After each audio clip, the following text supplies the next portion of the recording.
Franck Ferrand raconte sur Radio Classique.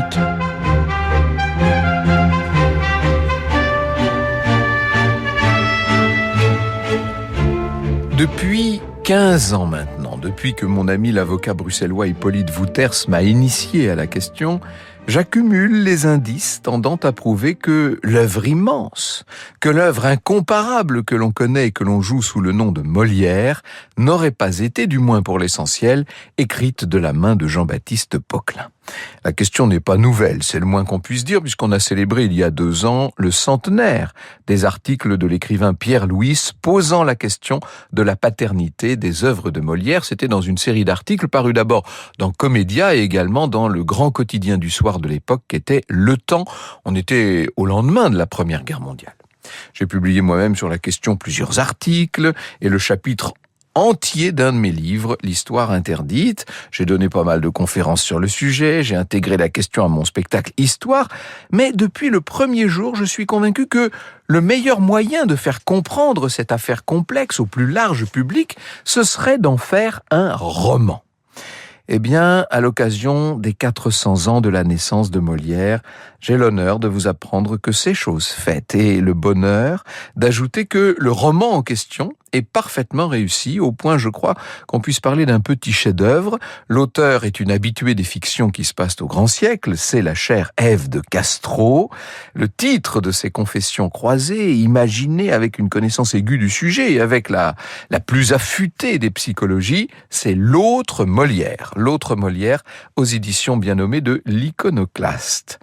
L'auteur y fait s'entrecroiser les confessions immortelles des grands acteurs de cette collaboration littéraire, entre autres Madeleine et Armande Béjart, Marie Corneille, Michel Baron, Jean-Baptiste Poquelin bien sûr, et Pierre Corneille, dont on pourrait dire pour un peu qu'ils sont à eux tous Molière, et qu'Ève de Castro rebaptise pour nous la coucheuse, la désirée, l'épouse, l'intouchable ou le farceur, ou Jean-Baptiste, tout simplement elle l'appelle Baptiste, le vieux également, ou Maître Pierre.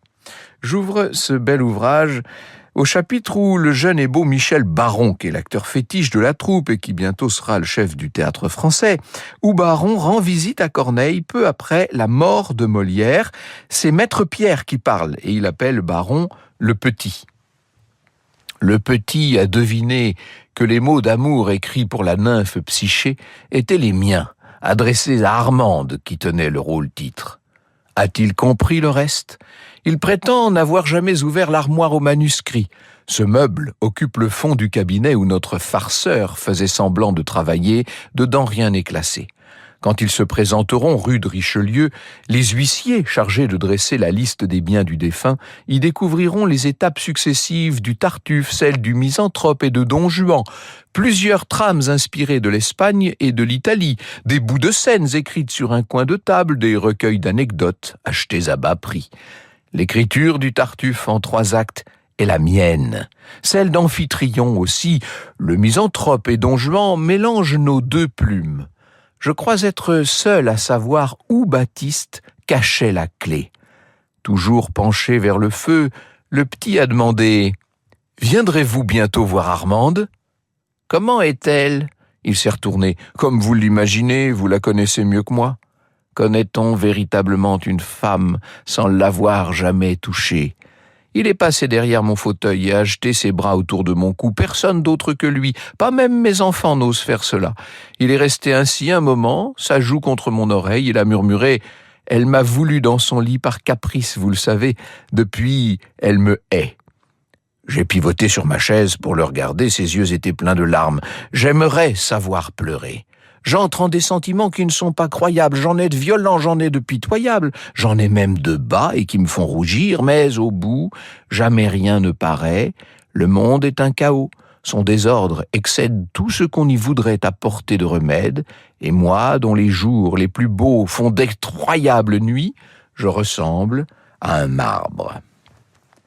La vérité, c'est qu'on ne sait pas grand-chose de certain sur le conte de Molière. Il n'existe absolument aucun manuscrit de sa main, aucune publication à noter, aucune correspondance, aucun autographe, si ce n'est la signature de Poquelin au bas d'actes administratifs. Et les auteurs du temps, me direz-vous, et les écotiers et les mémorialistes, eh bien, eux non plus ne nous apportent presque rien. pas de citation à l'Académie, pas le moindre témoignage nous montrant Molière écrivant ou même lisant. Plus étonnant encore, la Gazette de France, qui cite en permanence les écrivains en vogue, ne mentionne pas son nom une seule fois en 15 années de faveur royale. Et les biographies anciennes, me direz-vous, mais il y en a 3, et encore elles sont modestes. D'abord, il y a le fameux extrait de registre conservé au Théâtre Français qui a été compilé par Lagrange et qui nous renseigne sur la troupe à partir de l'année 1659. Ensuite, il y a la préface à l'édition de l'œuvre complète de 1682 qui a été commandée par Madeleine Béjart, la veuve de Molière. Et puis enfin, il y a cette incontournable vie de Monsieur de Molière, rédigée en 1705, c'est-à-dire 32 ans après la mort de Poquelin, par un auteur Grimaret qui ne l'a pas connu et qui surtout a recueilli à son sujet les souvenirs tardifs de ce comédien baron, le petit d'Ève de Castro. Franck Ferrand sur Radio Classique. C'est en 1919 qu'est née la polémique qui, en ce 4e centenaire, rejaillit de plus belle.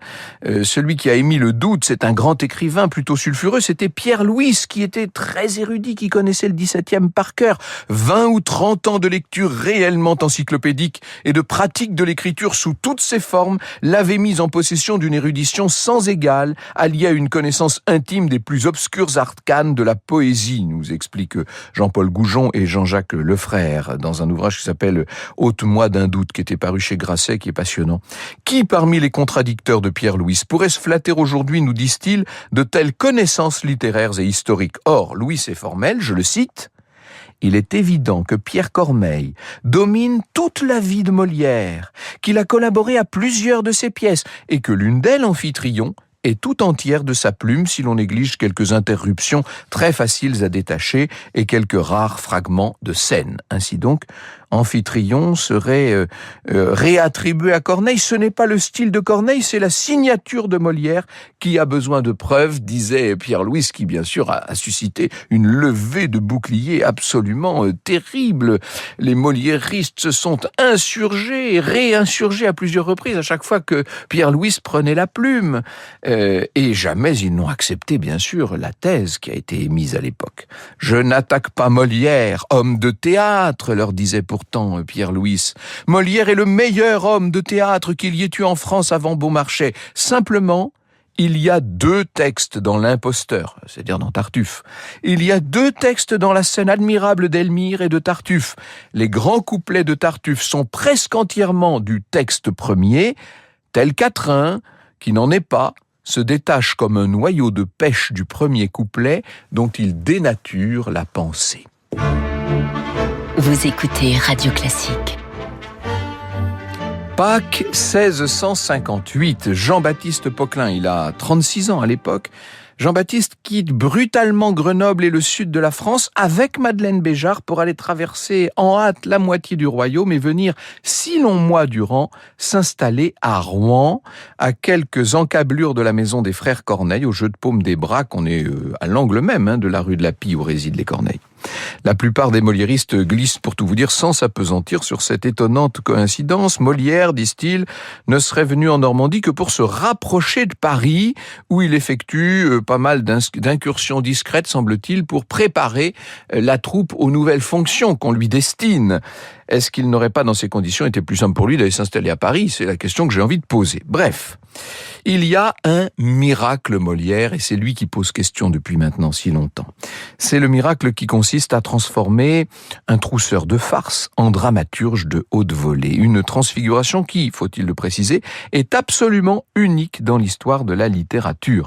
Avant Rouen, Molière nous trousse des momeries de foire comme La jalousie du Barbouillé ou Gorgibus dans le sac. Après Rouen, et sans aucune transition, c'est très important de le dire, eh bien, nous avons des études de mœurs d'une grande subtilité, écrites dans des vers admirables, comme L'Étourdi, comme Le dépit amoureux, etc., etc. Alors, c'est vrai que Lagrange nous apprend que l'Étourdi avait été créé à Lyon dès 1655, mais puisqu'il est entré dans la troupe 4 années plus tard, il n'y a aucun moyen de savoir Quel étourdi a été présenté à Lyon, bien sûr. Est-ce que c'était le texte que nous connaissons, qui n'a été publié que plus tard?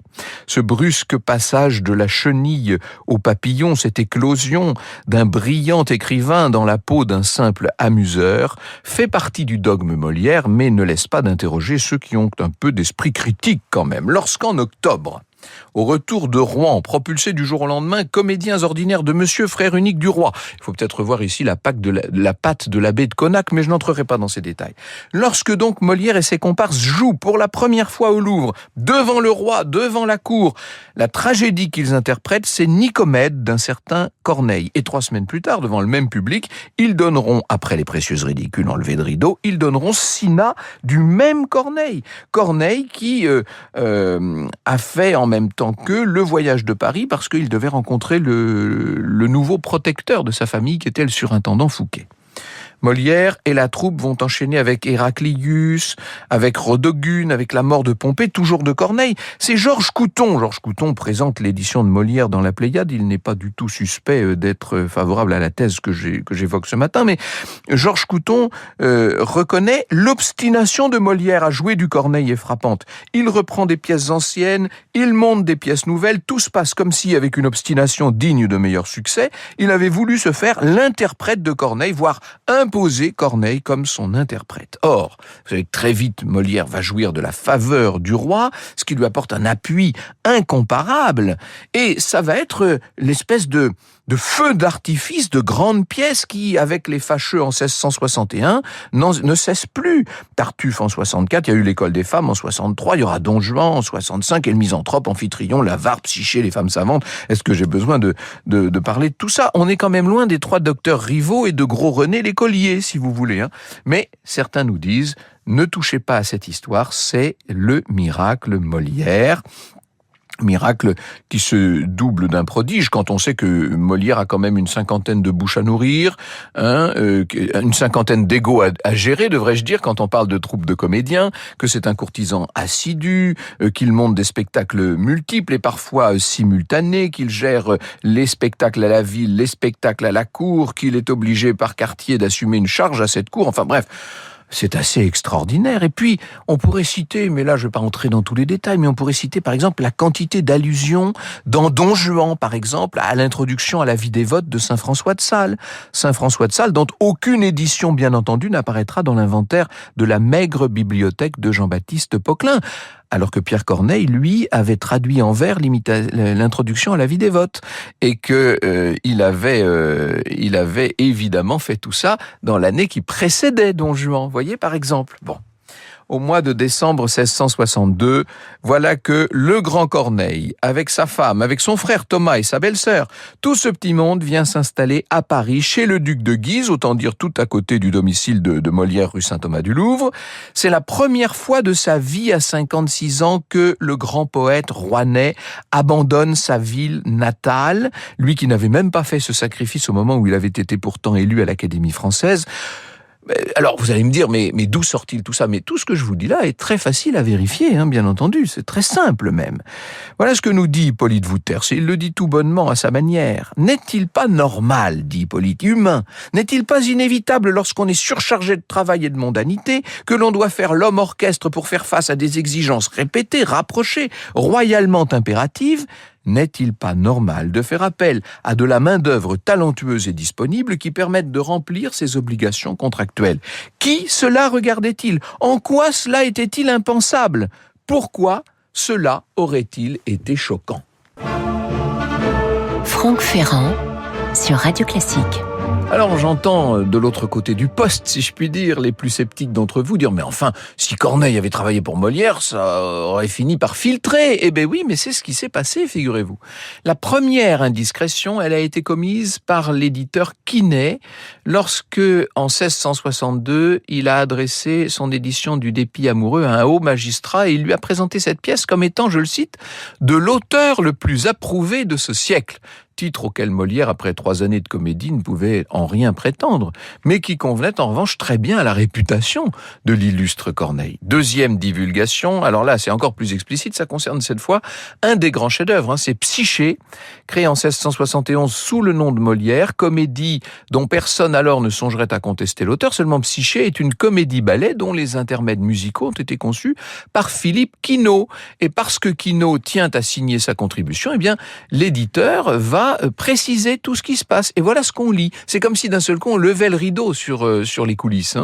Cet ouvrage n'est pas tout d'une main. C'est l'éditeur qui parle, on est à l'époque. Monsieur Quinault a fait les paroles qui s'y chantent en musique à la réserve de la plainte italienne. Monsieur de Molière a dressé le plan de la pièce et réglé la disposition où il s'est plus attaché aux beautés et à la pompe du spectacle qu'à l'exacte régularité. Quant à la versification, il n'a pas eu le loisir de la faire entière. Le carnaval approchait, et les ordres pressants du roi qui se voulait donner ce magnifique divertissement plusieurs fois avant le carême l'ont mis dans la nécessité de souffrir un peu de secours, en termes élégants, etc., etc. Ainsi, nous dit cet éditeur de l'époque, ainsi il n'y a que le prologue, le premier acte, la première scène du deuxième acte et la première du troisième dont les vers soient de lui. Monsieur Corneille a employé une quinzaine au reste, et par ce moyen, Sa Majesté s'est trouvée servie dans le temps qu'elle avait ordonné. Et voilà comment, d'une certaine manière, la vanité de Quinault aura eu raison de la discrétion de Corneille. Pour une fois, le maître a été dévoilé. En vérité, il pouvait d'autant mieux accepter d'apparaître ici que la pièce est inoffensive et que, contrairement aux Précieuses ridicules ou à Tartuffe, bien entendu, elle ne s'attaque pas à des pouvoirs en place.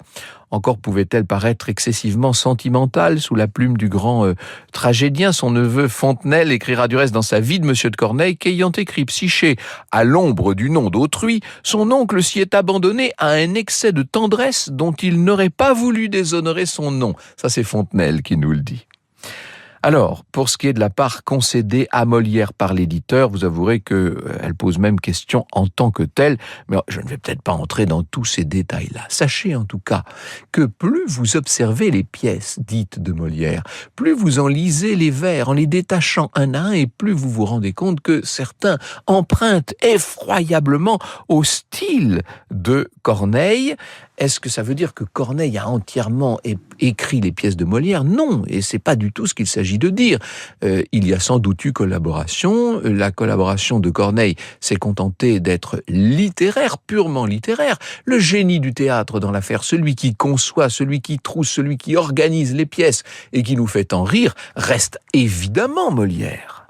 Franck Ferrand sur Radio Classique. Alors, me direz-vous peut-être aussi, si Corneille avait travaillé pour Molière en dehors de Psyché, est-ce qu'on ne retrouverait pas sous le nom de ce dernier des thèmes, des noms, des références estampillés Corneille ? Mais il n'y a que ça, ai-je envie de vous dire.